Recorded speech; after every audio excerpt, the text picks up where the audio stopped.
दोस्तों, सोचिए एक पल के लिए, अगर आने वाले कुछ ही सालों में भारत की नदियां सूख जाएं, पानी की एक एक बूंद सोने से भी ज्यादा कीमती हो जाए और लोग सड़कों पर सिर्फ पानी के लिए लड़ने लगें, कैसा लगेगा यह दृश्य?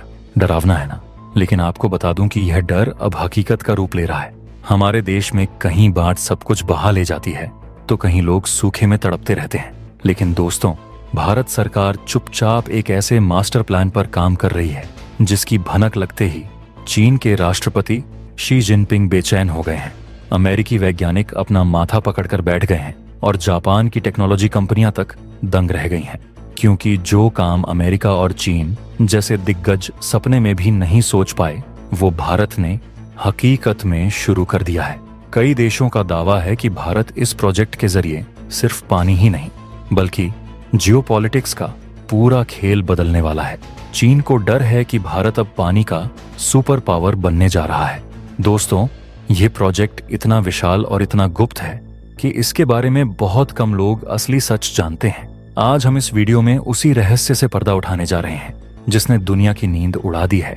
तो वीडियो के अंत तक बने रहें, क्योंकि आज आपको वो सच पता चलेगा जो मीडिया में अक्सर नहीं बताया जाता।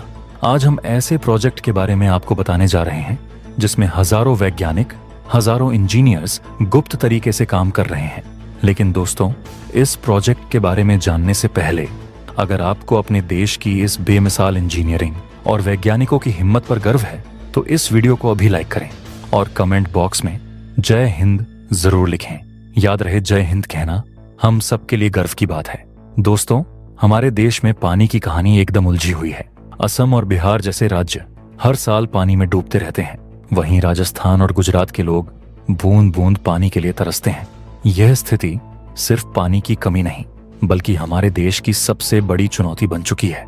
अब सवाल उठता है, क्या इस समस्या का कोई हल है? क्या कोई ऐसा तरीका है जिससे यह संकट हमेशा के लिए खत्म हो सके? गौर से सुनिएगा। इसी सवाल का जवाब खोजते खोजते भारत ने नेशनल रिवर लिंकिंग प्रोजेक्ट का बीड़ा उठाया है। यह कोई साधारण योजना नहीं है, यह भारत की 37 नदियों को आपस में जोड़ने का एक ऐसा महास्वप्न है जिसे अब हकीकत में बदला जा रहा है।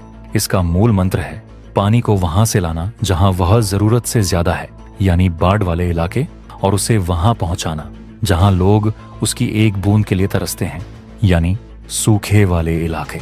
सुनने में यह आसान लगता है, लेकिन इस काम को अंजाम देना इंजीनियरिंग की दुनिया में माउंट एवरेस्ट चढ़ने जैसा है। आपको जानकर हैरानी होगी कि इस प्रोजेक्ट के तहत 30 बड़े लिंक, 32 विशाल बांध और करीब 15,000 किलोमीटर लंबा नहरों का जाल बिछाया जाएगा। यह नेटवर्क 200 बिलियन क्यूबिक मीटर पानी को पूरे देश में इस तरह बांटेगा कि भारत के नक्शे से सूखा और बाढ़ शब्द हमेशा के लिए मिट जाएंगे। सोचिए, जब गंगा का अतिरिक्त पानी दक्षिण भारत के सूखे खेतों में बहने लगेगा, जब ब्रह्मपुत्र का विनाशकारी पानी राजस्थान के रेगिस्तान की प्यास बुझाएगा, तो कैसा नजारा होगा।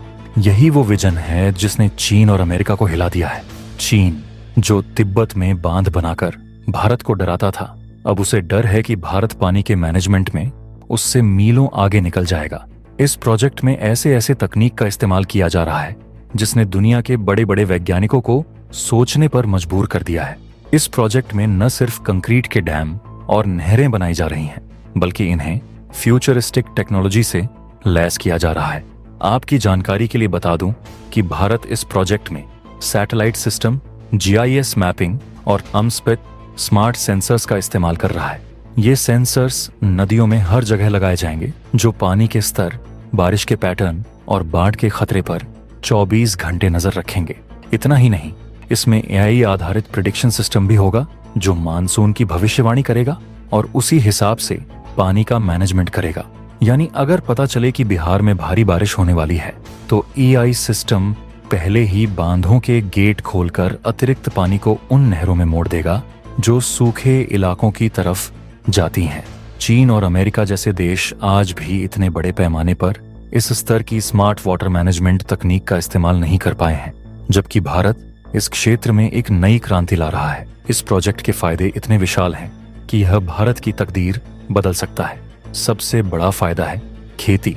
आज भी भारत की 60% से ज्यादा खेती मानसून पर निर्भर रहती है। अगर बारिश कम हो जाए तो किसान कर्ज में डूब जाते हैं और आत्महत्या करने पर मजबूर हो जाते हैं। आपको बता दूं कि इस प्रोजेक्ट के पूरा होने से करीब 30 बिलियन हेक्टेयर जमीन सिंचाई के दायरे में आएगी। इसका मतलब है ज्यादा फसल, ज्यादा उत्पादन और हमारे किसानों की आमदनी में भारी इजाफा। दूसरा बड़ा फायदा है बिजली। इस प्रोजेक्ट से लगभग 34 गीगावाट हाइड्रो पावर जनरेट होगा। यह इतनी बिजली है कि कई राज्यों की जरूरतें पूरी हो जाएंगी और बिजली के बिल कम हो जाएंगे। तीसरा फायदा है ट्रांसपोर्टेशन। इस प्रोजेक्ट से नहरों का ऐसा जाल बिछेगा कि नावों और छोटे जहाजों से माल ढुलाई पहले से कहीं ज्यादा आसान और सस्ती हो जाएगी। इसे इनलैंड वाटरवेज कहते हैं। इससे सड़कों पर ट्रैफिक कम होगा, प्रदूषण घटेगा और व्यापार तेजी से बढ़ेगा। साथ ही मछली पालन और टूरिज्म के नए मौके मिलेंगे, जिससे गांवों में रोजगार की बहार आ जाएगी। लेकिन दोस्तों, सिक्के का एक दूसरा पहलू भी है। अब जो मैं आपको बताने जा रहा हूं उसे बहुत गंभीरता से सुनिएगा। जितना यह प्रोजेक्ट रोमांचक है, उतना ही खतरनाक भी। अगर यह कामयाब हुआ तो भारत सुपर पावर बनेगा, लेकिन अगर यह असफल रहा या इसमें कोई गलती हुई तो इसका खामियाजा बहुत भयानक हो सकता है। हमारी नदियां, हमारे जंगल, हमारी जमीन और हमारे लोग तक प्रभावित होंगे। सबसे बड़ा खतरा है पर्यावरण पर असर, जैसे कि केन-बेतवा लिंक प्रोजेक्ट, जो इस महायोजना का पहला कदम है। इसके कारण पन्ना टाइगर रिजर्व का एक बड़ा हिस्सा डूब जाएगा। हजारों हेक्टेयर जंगल और वन्य जीवों का आवास हमेशा के लिए नष्ट हो जाएगा। वैज्ञानिक चेतावनी दे रहे हैं कि नदियों के प्राकृतिक प्रवाह को जबरदस्ती बदलने से वहां का इकोसिस्टम बिगड़ सकता है। यहां तक कि समुद्र में गिरने वाले मीठे पानी की मात्रा कम होने से समुद्री जीवन पर भी बुरा असर पड़ सकता है। दूसरी बड़ी चुनौती है विस्थापन। सिर्फ केन-बेतवा लिंक के लिए ही 21 गांव डूब जाएंगे। इनमें ज्यादातर आदिवासी समुदाय रहते हैं, जिनका जल, जंगल और जमीन से गहरा नाता है। पूरे प्रोजेक्ट में करीब 5 लाख से ज्यादा लोग बेघर हो सकते हैं। सवाल यह है कि क्या सरकार इनके लिए सही पुनर्वास और मुआवजे की व्यवस्था कर पाएगी? अगर नहीं, तो यह एक मानवीय त्रासदी बन सकती है। इसके अलावा राज्यों के बीच पानी को लेकर विवाद भी एक बड़ी चुनौती है। कावेरी जल विवाद जैसे मामले हम पहले ही देख चुके हैं। क्या एक राज्य अपना पानी दूसरे राज्य को देने के लिए आसानी से तैयार होगा?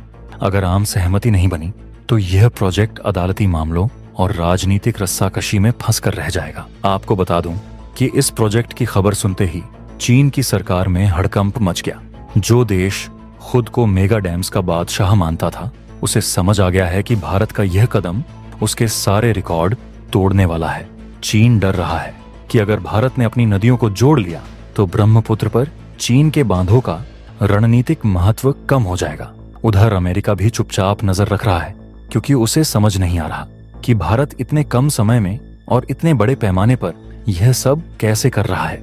जापान, जो तकनीक का पितामह माना जाता है, वो भी अब भारत की ओर देख रहा है सीखने के लिए।